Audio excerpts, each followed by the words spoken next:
অবৈধ স্থাপনা থাকার কারণে দেখা যায় যে যানজটের সৃষ্টি হয়, ফুটপাতে মানুষজন হাঁটতে পারে না, বিঘ্নিত হয় জনযাত্রা।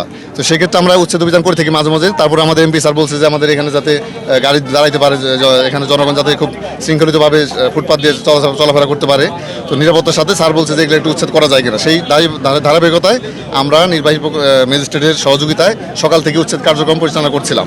তো এই মাঝপথেই কিছু বিক্ষিপ্ত লোক, এখানকার দোকানদার, তারা আমাদের লোকের উপর অতর্কিত হামলা করে তারা আহত করেছে। এখানে যে যারা দোকানদার তারা তো এক প্রকার মবের মতো বলা চলে।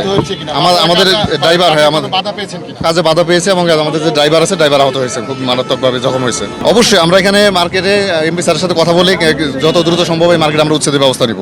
আমাদের সড়ক বিভাগ কর্তৃক আমাদের যে রেগুলার উচ্ছেদ অভিযান তারা পরিচালনা করে থাকেন, তো তারই ধারাবাহিকতায় ওনারা আজকে আমাদের এই ধামরাই ধুলিভিটা এলাকায় আমরা শান্তিপূর্ণভাবে আমরা উচ্ছেদ অভিযান পরিচালনা করছিলাম। প্রায় 1.5 ঘন্টা ব্যাপী আমাদের উচ্ছেদ অভিযান পরিচালনা করার পর হঠাৎ একটু দুষ্কৃতিকারী মনে হয়েছে। তারা আমাদের যে এখানে যিনি চালাচ্ছিলেন এক্সকেভেটরটি, তার কিছু ঢেলের আঘাতে একটু আহত হয়েছে। যেহেতু এই অত্র এলাকাতে এই ঘটনাটি ঘটেছে, তো আমরা খতিয়ে দেখব যে এর পেছনে কারা আছে এবং কারো ইন্ধনে যদি হয়ে থাকে আমরা তাকে খুঁজে বের করে আইনের আওতায় এনে এবং প্রয়োজন হলে আমরা তার বিরুদ্ধে রেগুলার মামলাতেও যাব।